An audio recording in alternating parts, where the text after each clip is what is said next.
Panas. Silau. Ada apa ini? Baru saja dingin dan gelap. Oh, ya. Rupanya ini sudah siang hari. Yang tadi gelap dan dingin adalah malam. Dan yang membuat kepalaku panas adalah matahari. Tepat di atas ubun-ubun. Entah apa maksud Tuhan meninggalkan aku di tempat seperti ini.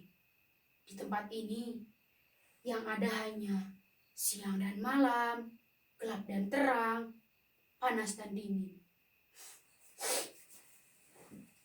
Baiklah, saudara-saudara, kita sepakati saja. Meskipun tanpa teralis, rantai, ataupun semacamnya, bahwa tempat ini adalah kerangkeng. Saudara, kalian sering bertanya pada Tuhan seperti saya? Kalau saya sering sekali, saking seringnya saya bertanya pada Tuhan, orang-orang di sekeliling saya mengatakan, untuk mengubah hidup, tak cukup hanya bertanya dan mengadu pada Tuhan. Tapi saya tidak peduli. Yang jelas, Tuhan tidak pernah marah ataupun bosan dengan semua pertanyaan saya itu. Saat ini pun begitu. Saya bertanya pada Tuhan, mengapa saya berada di sini? Hanya Dia yang tahu bagaimana caranya. Tinggi, tanpa dinding, atap, dan tangga. Yang lebih mengerikannya lagi, tak bisa mati. Hukumankah? Bukan. Kalau ini hukuman, pasti ada benda-benda yang saya sebutkan tadi. Semisal rantai, teralis. Lagi pula kalau ini hukuman, pasti Dia akan membiarkan kematian itu datang padaku. Anugerah. Ya, anugerah.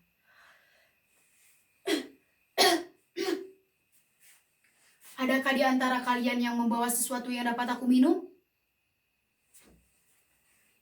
Tapi kalau ini anugerah, kenapa masih ada lapar dan haus? Entahlah. Yang jelas sekarang adalah bagaimana aku menghilangkan rasa haus ini. Rasa haus yang abadi karena tak bisa mati.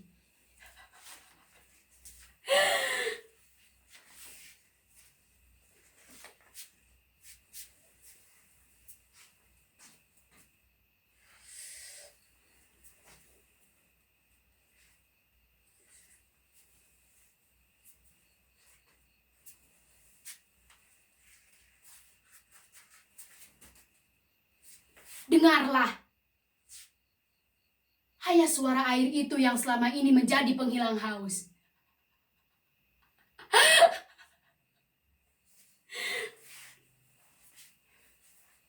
Saudara, coba kalian pikir dengan otak yang tidak besar sebelah. Siapa lagi yang bisa melakukan ini selain Tuhan? Kalau yang melakukan ini manusia,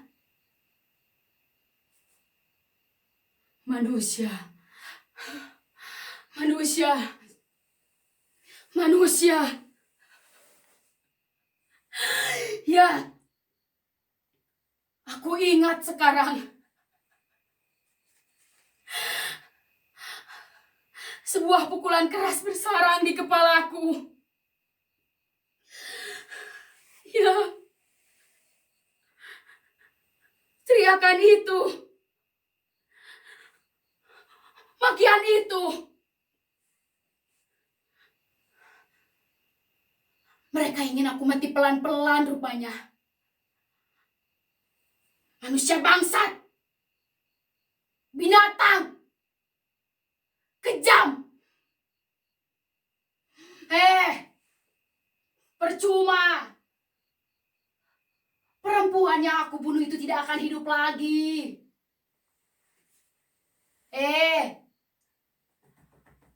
Bunuh saja aku sekalian. Buat apa aku hidup? Tak ada gunanya. Tuhan, bukankah kau ciptakan telinga ini untuk mendengar? Apa yang harus aku dengar di sini?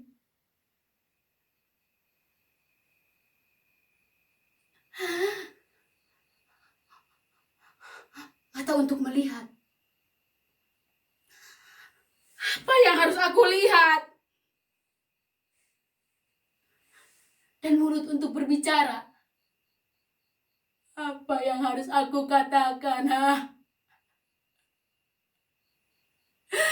Tuhan, Tuhan, Tuhan.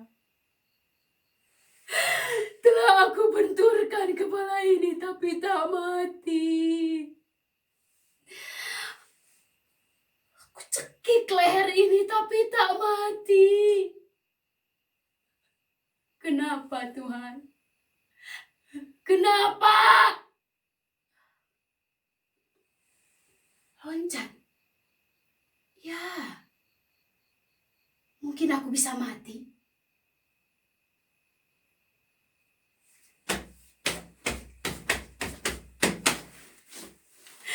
Brengsek! Brengsek! Brengsek! Kenapa kamu tiba-tiba lumpuh?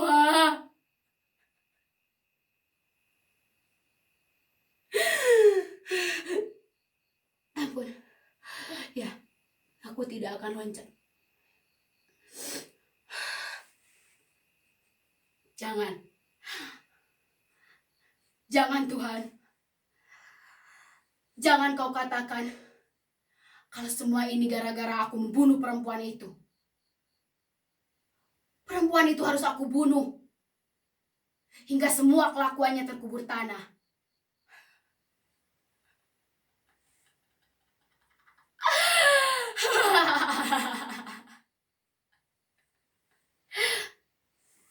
Oh iya, maaf, aku lupa.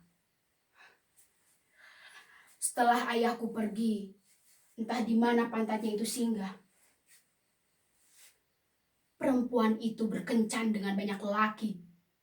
Aib, najis. Jadi kubunuh saja. Daripada aku membunuh teman kencannya. Terlalu banyak. Tapi memang, pada waktu itu aku sempat berpikir, jika aku menjadi pembunuh, apalagi yang aku bunuh adalah ibu kandungku sendiri, orang-orang akan memusuhiku. Tapi peduli setan dengan semua itu. Yang jelas, aku tidak memusuhi atau dimusuhi jiwa sendiri. Alah, memang susah jadi orang sepertiku.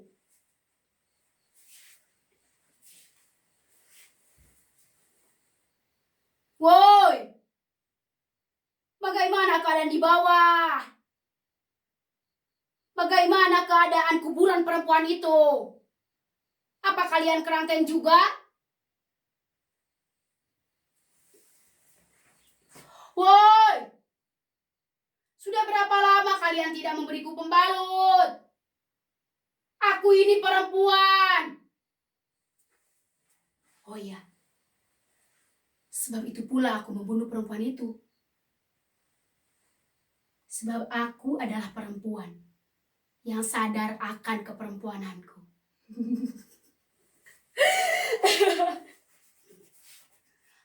Menurutku, orang atau sesuatu yang menghukumku telah salah tangkap. Seharusnya yang mereka tangkap adalah diri mereka sendiri. Karena telah berpura-pura buta dan tuli, dengan semua kelakuan perempuan itu. Mereka malah menikmati semua kelakuan perempuan itu. Bejat. Tiap malam mereka mengetuk kamar jendela perempuan itu. Lalu tak lama kemudian, terdengar desahan-desahan dan nafas anjing. Sempat aku mengintip. Aku melihat sepasang kaki berbulu mengenjang, menggaruk-garuk kaki putih perempuan itu. Mulutnya dengan liar bermain-main dengan puting buah dadanya. Pada saat itu, memang amarahku sudah tak terbendung lagi. Tapi, dalam diri seseorang, pasti ada yang namanya kesadaran insani dan kesadaran hewani. Pada saat itu, yang ada hanya kesadaran insani. Berusaha sadar, meskipun kesadaran hewani merajalela. Bohong. Jika ada yang berkata bahwa mencuri, memperkosa hak orang lain, dan membunuh, seperti yang aku lakukan, dilakukan dengan tidak sadar. Bohong. Semua itu dilakukan dengan sadar. Hanya kesadaran binatang. Seperti seorang arsitek. Sebelum membangun, pasti dia akan membuat rancangannya terlebih dahulu. Betul?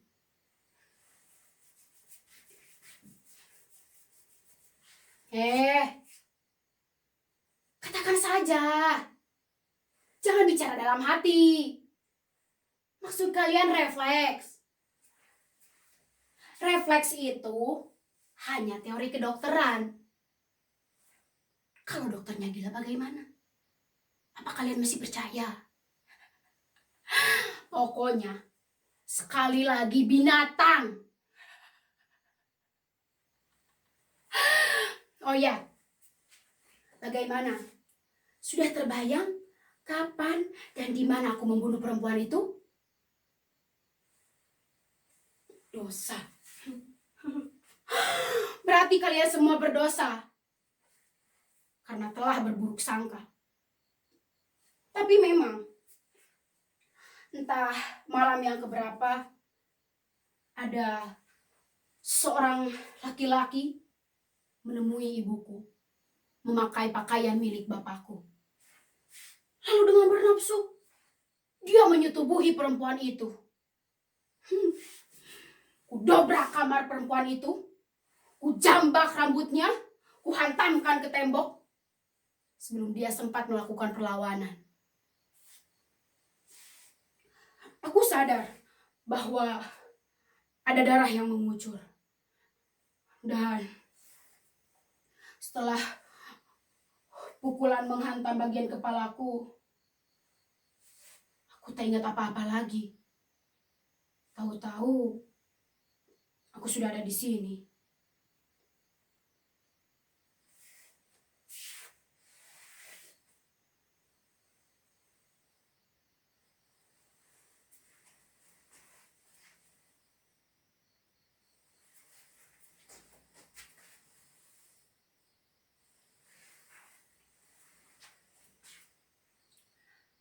Apa? Tak jelas. Coba ulangi.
Yang selama ini menemui ibuku adalah bapakku sendiri.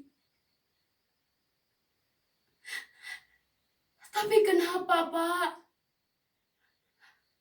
Kenapa harus sembunyi-sembunyi?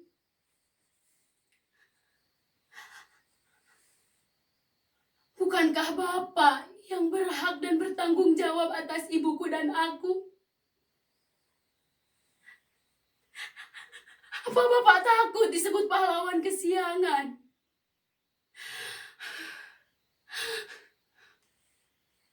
Untung saja, meskipun terluka parah, ibuku tak sampai mati. Pak, ibu pasti sedang kesakitan. Ibu masih dililit hutang seperti saat itu. Pak, temui ibu lagi malam ini. Pak, kasihan ibu pertiwiku. Ku lihat